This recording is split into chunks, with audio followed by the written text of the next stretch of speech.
A very good morning to all of you. समय बज चुका है 8 बजे का और आपके द हिंदू एडिटोरियल का टाइम हो चुका है।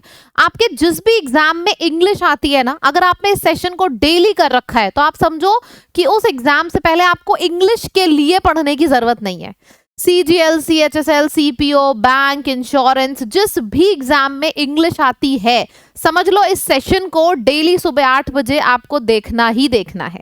ठीक है, भूलिएगा बिल्कुल भी नहीं। अब हम शुरू करते हैं।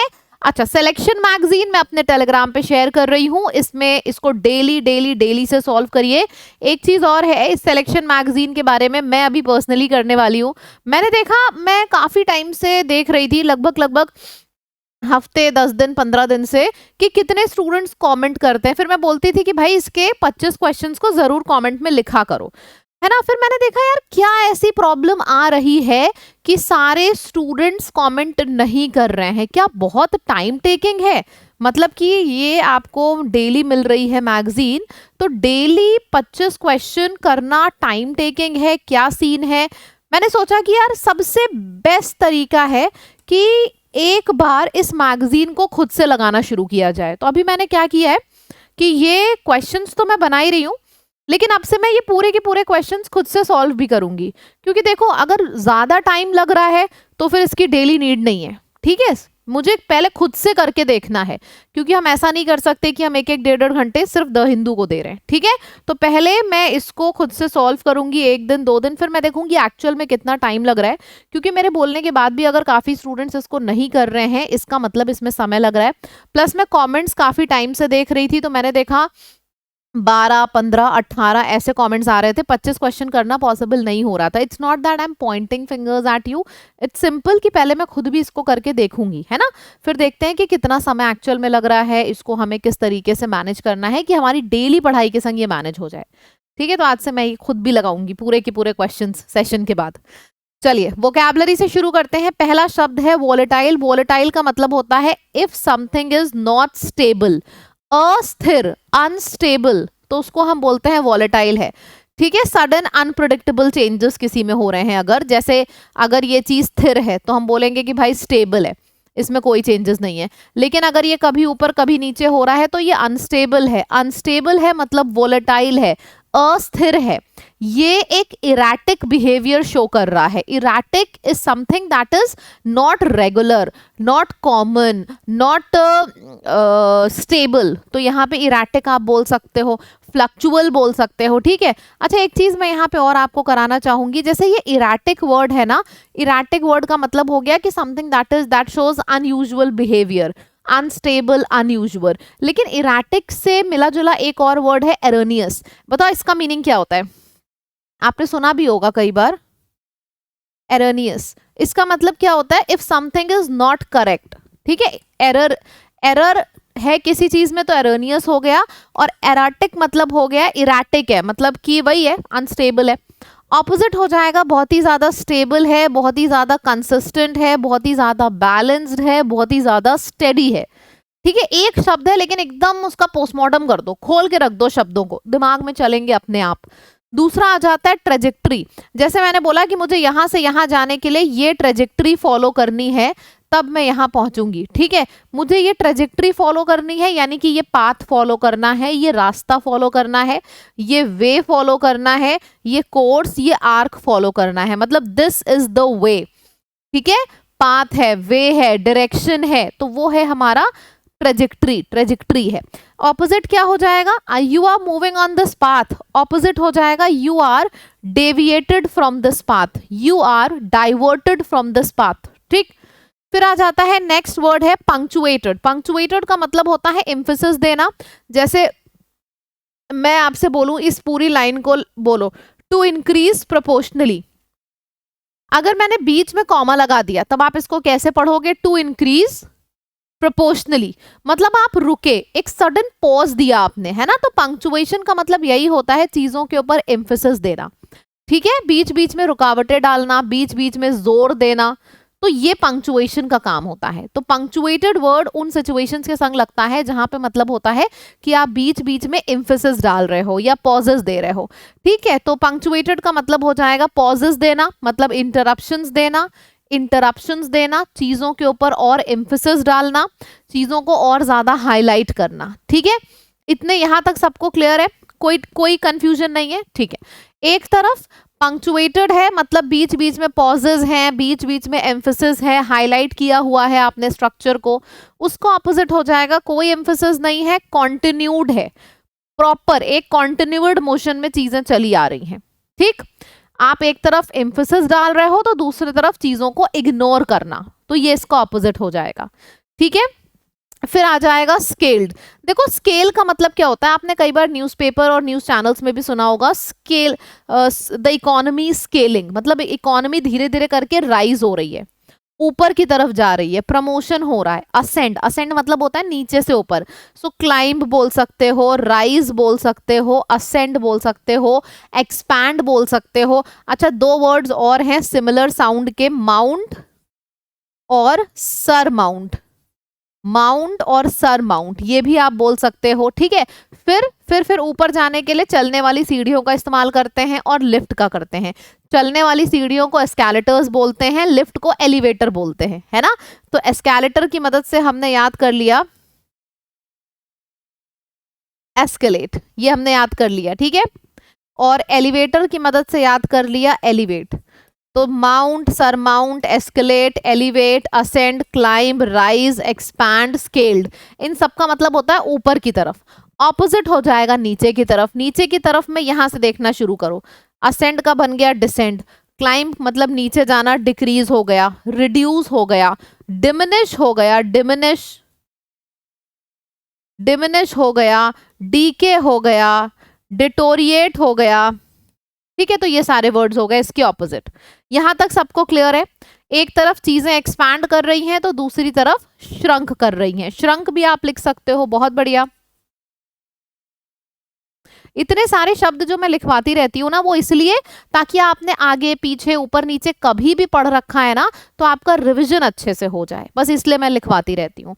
आगे बढ़ते हैं, आगे है आपका सार्ड। इसको क्या बोलते हैं, जब कोई चीज इट टेस्ट सार, हम बोलते हैं ना इट टेस्ट सार, मतलब यार ये खट्टा हो गया है, खराब हो गया है। दही बहुत मीठी मीठी थी, 3 दिन 4 दिन के बाद तुमने खाई, बाहर रख दी दही, तो वो खट्टी हो गई है, सार हो गई है। मतलब जब कोई चीज खराब हो जाती है, आप बोल सकते हो रुइन हो गई। ठीक है, खट्टे को हम बिटर भी बोलते हैं, बिटर, बिटर हो गया, सार हो गया। सिचुएशन खराब हो गई है मतलब वर्स हो गई है, चीजें खराब हो गई हैं, स्पॉइल हो गई हैं, डेटोरिएट हो गई हैं, जैसे कहते हैं ना सड़ गई हैं, खराब हो गई हैं, डीके हो गई हैं। डीके भी आप यहाँ पे लिख सकते हो। ठीक है, सार, बिटर, डीके, ये सारे चीजें आप यहाँ पे यूज कर सकते हो। स्पॉइल, स्पॉइल हो गई हैं, स्पॉइल को हम टेंटेड भी बोलते हैं, टेंटेड हो गई हैं। तो स्पॉइल है, टेंटेड है, डीके, बिटर, सार, वर्सन, ये सब हो जाएगा। ऑपोजिट क्या हो जाएगा, सिचुएशन धीरे धीरे करके एक तरफ खराब हो रही है, सिचुएशन धीरे धीरे करके इम्प्रूव हो रही है। सो इम्प्रूव हो जाना, स्वीट हो जाना, इनहांस हो जाना। एक तरफ मीठी दही, एक तरफ खट्टी दही। खट्टे को कहते हैं सार, खट्टे को कहते हैं बिटर। खराब हो गया मतलब डीके हो गया, रॉटन हो गया, रॉटन भी आप लिख सकते हो, रॉटन, सड़ गया, टेंटेड, स्पॉइल्ड, ये सब लिख सकते हो। ऑपोजिट हो जाएगा, चीजों की सिचुएशन एकदम पहले की तरह है, मतलब इम्प्रूव्ड, स्वीटेंड, एनहांस्ड। ठीक, फिर नेक्स्ट वर्ड है फेयर्ड। इसको अच्छे से समझिएगा, FARED। अगर कभी भी आपको एग्जाम में फेयर मिलता है ना, फेयर का क्या मतलब होता है, बचपन में कॉपी में मिलता था गुड, वेरी गुड, फेयर, तो इन सब का मतलब होता है कि आपकी परफॉर्मेंस अच्छी है। फेयर का मतलब ये होता है। फेयर में अगर डी लगा है फेयर्ड, तो इसका मतलब होता है कि वही आपकी परफॉर्मेंस अच्छी है, you are performing in a very specific manner, performed, manage, succeed. Opposite हो जाएगा गंदी परफॉर्मेंस, फेल्ड हो गया, स्ट्रगलिंग हो गया। तो ये तो हमें बचपन से मिलता आ रहा है कॉपी में, good, fair, excellent, average performance, poor performance, तो वहां से आपको याद होगा फेयर वर्ड। ठीक है, याद है सभी को, FARE। अच्छा, अगर मैंने FAIR लिख दिया फेयर, इसका मतलब क्या होगा बताइए, या फिर मैंने FLAIR लिख दिया तो इसका मतलब क्या होगा। देखो इस वाले फेयर का मतलब तो हो गया वही अच्छी परफॉर्मेंस है, performing in a very specific manner, good, fair, ये तो वाला फेयर हो गया। FAIR फेयर का मतलब हो गया तुम बहुत गोरे हो, मतलब तुम्हारा कलर बहुत फेयर है, ये वो वाला हो गया। और FLAIR ये तो आपके एग्जाम में भी पूछा गया है। फ्लेयर इसका मतलब होता है टैलेंट। तो फेयर, फेयर एंड फ्लेयर ये सारी अलग अलग शब्द हैं जो आपके एग्जाम्स में बहुत ज्यादा पूछे जाते हैं। ठीक, चलिए आगे बढ़ते हैं। सबड्यू, सबड्यू करना मतलब किसी को दबा देना।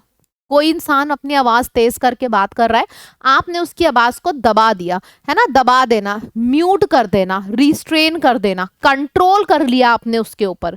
ठीक है, ऑपोजिट क्या हो जाएगा, एक तरफ आपने उसकी आवाज दबा दी है ना, दबा देने का उल्टा क्या होगा, तेज से उसकी आवाज उठी है, मतलब इंटेंस हो गया, लाउड हो गया, एक्सूबरेंट हो गया, तो इसका मतलब हो गया बहुत तेज आवाज है। Vibrant, boisterous. अच्छा, बॉइस्ट्रस वर्ड मैंने कराया था शायद 3 दिन पहले, मैंने ये वर्ड कराया था आप लोगों को अगर याद हो तो। बॉइस्टरस वर्ड, बॉइस्टरस है, वाइब्रेंट है, एक्सूबरेंट है, वाइब्रेंट, एक्सूबरेंट, देखो सेम साउंड है। Intense, loud, vibrant, exuberant, same sound है ना। और फिर आपका बॉयज बहुत नॉइज करते हैं तो बॉयज से बना है बॉइस्टरस हो गया। ऊपर क्या होता है, किसी आवाज दबा दी, सप्रेस कर दी, किसी की आवाज को आपने टोन डाउन कर दिया है, टोन डाउन कर देना, सप्रेस कर देना, कंट्रोल कर लेना, म्यूट कर लेना, बोलते हैं ना चुप हो जाओ, तो को हम हश्ड भी बोलते हैं, हश्ड, किसी की आवाज को टोन डाउन कर देना, हश कर देना। ठीक है, चलो नेक्स्ट है फर्म्स। फर्म्स का मतलब होता है बिजनेस, कंपनीज, एंटरप्राइजेस, ऑर्गेनाइजेशंस। चलिए फ्रेजल वर्ब करते हैं। पहला फ्रेजल वर्ब है गिव अवे। गिव अवे का मतलब होता है चीजों को डिस्ट्रीब्यूट करना। जैसे कि मैं बोलूंगी I gave away many, I distributed many blanket, आप ऐसे बोल सकते हो I gave away blankets on the new year and it gave me a lot of peace। ठीक है, तो गिव अवे मतलब डिस्ट्रीब्यूटेड। फिर आ जाएगा गिवन। गिवन का मतलब होता है सरेंडर करना, हार मान लेना। After hours of arguing he finally surrendered, मतलब ही फाइनली गेव इन। अच्छा, जरूरी नहीं है कि गिव इन है तो आप गिव इन ही लिखो, आप गेव इन कर सकते हो, गिविंग इन कर सकते हो, वर्ब का फॉर्म चेंज हो सकता है फ्रेजल वर्ब में। फिर आ गया गिव ऑफ। गिव ऑफ का मतलब होता है emitting light. The flowers gave of pleasant fragrance, जैसे बिखेरना, गेव ऑफ इज बिखेरना। जैसे सेंट आपने परफ्यूम यहाँ पे छिड़क दिया कमरे में, it's giving of beautiful fragrance, amazing fragrance. ठीक है, so that is give of. Distribute मतलब गिव अवे, और गिव इन का मतलब होता है सरेंडर करना। यहां तक सबको बढ़िया से क्लियर है, किसी को कोई प्रॉब्लम? ठीक है, आगे बढ़ते हैं। Idioms. Money does not grow on trees, पैसे पेड़ पे नहीं उगते हैं। जैसे आप गए, आपने पापा से बोला कि 5,000 रुपए दे दो, आपके पापा ने जवाब दिया 5,000 रुपए कोई छोटा अमाउंट नहीं होता है, पैसे पेड़ पे नहीं उगते हैं। ठीक है, मनी इज लिमिटेड और सोच समझ के खर्चा करो। A fool and his money are soon parted. लोग जो बेवकूफ होते हैं उनके पास जितना भी सामर्थ्य हो अलग अलग हो जाता है। बेवकूफ लोगों के पास ज्यादा टाइम तक धन नहीं बचता। Put your money where your mouth is, to take action and back up your claims with financial और प्रैक्टिकल सपोर्ट। मतलब कि तुमने जो एक्शन लिया है, जो बोला है, उसी को बैक करते हुए एक्शन लिया है। ठीक है, ऐसा नहीं है कि छोटा मुंह बड़ी बातें, ऐसा नहीं है। ठीक है, कॉन्फिडेंस बूस्टर के पहले 2 क्वेश्चंस आपके सामने आपकी स्क्रीन पर आ चुके हैं। बताइए करेक्ट आंसर क्या होगा। वोलेटाइल। वोलेटाइल इज दिस, मतलब दिस इज नॉट स्टेबल, तो अनस्टेबल हो गया, अनकंट्रोल्ड हो गया, इम्बैलेंस हो गया और अनप्रिडिक्टेबल हो गया। Which of the following is a trajectory? This is the trajectory, यानी कि पाथ, यानी कि way. Option number A is the correct answer. फिर है पंक्चुएटेड। पंक्चुएटेड का सिनोनिम क्या होता है? जैसे पंक्चुएशन का मतलब क्या होता है? कॉमा फुल स्टॉप होता है, तो पंक्चुएटेड वर्ड का मीनिंग क्या होगा? कोई इसमें आपके ऑप्शंस में आ सकता है, जैसे सेंटेंस में जब कॉमा लगा रहता है, क्यों लगा रहता है? ताकि हम रुकें, उस चीज के ऊपर एम्फेसाइज दें। तो इसमें रुकने के लिए रुकना मतलब इंटरप्टेड भी हो सकता है, एम्फेसिस भी हो सकता है। This is the correct answer. Synonym बताना है स्केल्ड का। स्केल्ड द इकोनॉमी मतलब डेवलप्ड, ग्रोथ, प्रमोशन, असेंड, ऊपर की तरफ जाना। ठीक है, एनलार्ज, बिल्कुल सही है। अब आपको सार का एंटोनिम बताना है। देखो, सार के संग बिटर हमेशा लिखा करो ताकि तुम लोगों को याद रहे। सार बिटर यानी कि खट्टा टेस्ट। खट्टा टेस्ट का ऑपोजिट हो गया स्वीट टेस्ट। फेड वर्ड का मतलब वही हो गया अच्छा। अच्छा का ऑपोजिट हो गया थ्राइव करना। ठीक है, अच्छा एक चीज यहाँ पे और बताऊंगी, फ्रेजल वर्ब, जैसा कि मैंने अभी बताया, give away, give in, give of. मैंने कराए हैं और आप लोग बहुत अच्छे से कर भी रहे हो, लेकिन फ्रेजल वर्ब बहुत ज़्यादा आपके एग्जाम्स में पूछा जाने लगा है, तो मैंने फ्रेजल वर्ब के ऊपर आज एक स्पेशल सेशन रखा है 11 AM पे। और मोटा मोटा कर दूं, 11 AM पे यानी कि सुबह 11 बजे मैंने फ्रेजल वर्ब के ऊपर एक स्पेशल सेशन रखा है, और वो भी मैं एक फ्रेज उठाऊंगी और वो क्लास में ही आपको याद करा दूंगी, 15 हो, 20 हो, 25 हो। नाम है पुट। ठीक है, पुट इसलिए उठाया क्योंकि अभी जो आपका रीसेंट एग्जाम हुआ है 2024 का, CHSL का पेपर उठा के देख लो चाहे CGL का, पुट वर्ड जो फ्रेज है वो बहुत ज्यादा पूछा गया है, इसीलिए मैंने पुट आज रखा है क्लास में। 11 AM पे क्लास है, जरूर आइएगा। चलिए रीड करते हैं, expressing views on Indian stock market. अच्छा, इंडियन स्टॉक मार्केट के ऊपर आज का पैसेज है। स्टॉक मार्केट मतलब सेंसेक्स के ऊपर है, सेंसेक्स बढ़ रहा है या घट रहा है, इन्वेस्टर्स लोग इन्वेस्ट कर रहे हैं इंडिया में या फिर अपना पैसे विड्रॉ कर रहे हैं, इस चीज के ऊपर पैसेज है। ये पूरा पैसेज है, इसका आप स्क्रीनशॉट ले सकते हो, फोटो खींच सकते हो। इसके बाद फिर हम पढ़ना शुरू करते हैं। Indian stock markets have had a volatile year, मतलब इंडियन स्टॉक मार्केट में काफी वॉलेटाइल सा ईयर था, ऊपर नीचे बहुत बार हुआ इंडिया के सेंसेक्स में, कभी कभी बहुत अच्छी परफॉर्मेंस आ गई, कभी कभी गिर गई। तो ये लाइन बोल रहा है, अच्छा पैसेज है आज का। जनवरी 1 2025 नहीं 2024 सेंसेक्स कितने पे था, 72,271 पे। जैसे जैसे ईयर पास होता गया मार्केट बढ़ता गया ऊपर की तरफ, अपवर्ड यानी कि ऊपर की तरफ बढ़ता गया। एम्फेसिस माइनर करेक्शंस, एम्फेसाइज मतलब कुछ कुछ माइनर करेक्शंस होते गए, लेकिन मार्केट ऊपर की तरफ बढ़ता गया। Including the fall after the national election result, और जिस टाइम पे नेशनल रिजल्ट आया था ना जून जुलाई के करीब, उस टाइम पे हल्का सा गिरावट आई थी सेंसेक्स में। ठीक है, मतलब 72,271 जनवरी शुरुआत में था, मार्केट ऊपर की तरफ जाता गया, लेकिन जब इलेक्शंस हुए तो थोड़ी गिरावट आई। जुलाई में, इन जुलाई सेंसेक्स ने टच कर लिया 80,000। जनवरी में 72,000 था और जुलाई में 80,000 टच कर चुका था सेंसेक्स, और सितंबर तक ये जो 80,000 है ये 85,000 के मार्क पे पहुंच चुका था। मतलब कितना बढ़ बढ़ के बढ़ रहा था, कितनी अच्छी चीज है ये। देयर आफ्टर हाउएवर सेंटिमेंट सार्ड, लोगों के सेंटिमेंट्स पहले बढ़ते गए, यार ग्रोथ आ रही है 70 का 80, 80 का 85, लोगों के सेंटिमेंट्स में तब खटास आई जब उनके ऊपर ये जो स्टॉक्स हैं उनको बेचने का प्रेशर आया। कैसे, दिसंबर 30 में सेंसेक्स का जब एंड था तो वो 78 पे था, मतलब 85 से 78,000, मतलब सोचो किसी ने 85 में लिया होगा, 78 गिर गया, उसका कितना लॉस हुआ होगा। इसीलिए बोला गया है कि इन्वेस्टर्स के सेंटिमेंट्स हर्ट हुए, क्योंकि 86 से 78 पहुंच गया। सबने सोचा होगा 86 से 90 होगा, 92 होगा, पर वो एकदम से गिर गया। ठीक है, डाउन रफली 9% गिरा है अपने पीक से। पीक इतना था, यहाँ के बेसिस पे अगर देखा जाए तो रफली 9% गिरा है। लेकिन अगर हम एंटायर ईयर की बात करें तो एंटायर ईयर में तो ऊपर है, क्योंकि शुरुआत में 72 था, एंड होते होते तक 78 है। अगर हम ये बात करें अपने पहले वाले से तो वो 9% कम है, लेकिन अगर हम जनवरी से कंपेयर करें, ईयर शुरुआत और ईयर एंड का कंपैरिजन करें, तो फिर ज्यादा है। Small and mid cap industries, small industries, mid cap मतलब जो छोटी कंपनीज होती हैं उनको स्मॉल कैप छोटा बजट होता है, मिड कैप थोड़ा बड़ा बजट हुआ उसको बोलते हैं। फेयर्ड बेटर मतलब दे परफॉर्म्ड बेटर, अच्छा परफॉर्म किया इन्होंने। BSE mid cap index is up to 25.2%, while smaller is up 27.4। बताया जा रहा है कि इंडेक्स में स्मॉल और मिड कैप में अच्छा किया, फिर दोनों का डेटा बता दिया गया। ठीक है, ये हमारा पूरा का पूरा पैसेज है। इतनी चीज आप लोगों को समझ में आ गई यहाँ तक? ठीक है, चलिए अब देखते हैं। अब आप देखना, आपको पूरा नंबर भी याद होगा। जनवरी में क्या वैल्यू थी हमें ये पता है, 72 करके कुछ वैल्यू थी, यानी कि B is the correct answer. मुझे तो ये भी पता है, इसके बाद ये हुई, फिर ये हुई, और ईयर का एंड हुआ है 78 से।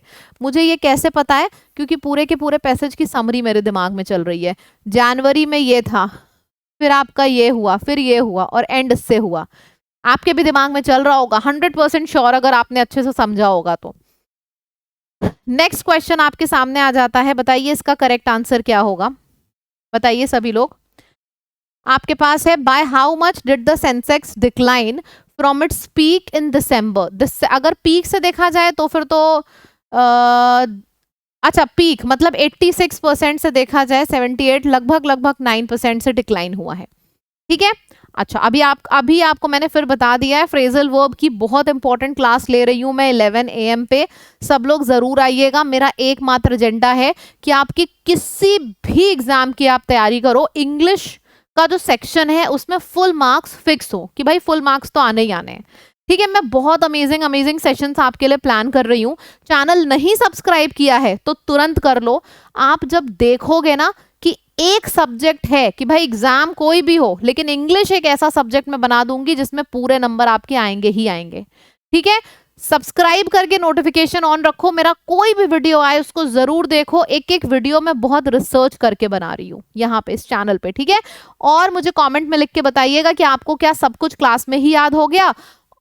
मैंने कुछ लिस्ट ऑफ वर्ड दिए हैं, इसमें से अगर आपने एनी 3 का आंसर कर लिया तो सिर्फ आप आंसर दोगे और कुछ नहीं। लेकिन अगर कोई व्यक्ति है जिसको 4 याद है तो 4 का आंसर देने के बाद आप एक लाइन जरूर लिखोगे कि मैम पूरा याद हो गया। अगर आपने 4 का आंसर लिख दिया, अगर 3 का आंसर दे रहे हो तो सिर्फ इतना लिखना कि बस आंसर, लेकिन अगर 4 तक आपको याद है तो जरूर लिखना कि मैम पूरा याद हो गया। ठीक है, I really love reading your comments, जरूर करिएगा। And that's it. इंग्लिश की अगर आपके पास बुक नहीं है, बुक छोड़ो, इंग्लिश की ये किट है, इंग्लिश की किट में मैंने 3 किताबें दी हैं, मतलब इंग्लिश की एक किट है, 1000 रुपीज की थी, अभी आपको 499 की मिल रही है। इस 499 में एक नहीं, मैंने 3 किताबें दी हैं, वोकैब चैंपियन, ग्रामर चैंपियन और कॉम्प्रिहेंशन चैंपियन। इसके बाहर किसी एग्जाम में नहीं आने वाला है, और आएगा तो अपना स्क्रीनशॉट लेके वर्ड जरूर भेजना कमेंट में कि मैम ये वर्ड आया और ये देखो आपकी किताब में नहीं था। मैं इतनी गारंटी के संग आपको बोल रही हूँ। तो अगर ये तीनों किताबें नहीं है तो ले लो, क्योंकि एकदम लेटेस्ट पैटर्न पे मैंने बनाई है, एकदम लेटेस्ट पैटर्न अभी जो आपके एग्जाम्स आ रहे हैं। ठीक है, तो जरूर से इसको ले लो। अगर आपके पास नहीं है, आप लैब की ऐप पर जाओगे, ये देखो चौथा वाला पॉइंट है बुक्स को खोलना, वहां से इंग्लिश किट ऑर्डर कर देना, 499 की पड़ेगी, फटाफट लेके रख लो। कोई भी एग्जाम आएगा, एग्जाम से पहले पढ़ डालो सारा, दैट्स मोर देन इनफ। ठीक, चलिए, थैंक यू सो मच। मुलाकात करते हैं कल फिर से सुबह 8 बजे, and do not forget to subscribe the channel अगर आप हमसे जुड़े नहीं हो तो। Thank you so much, bye bye.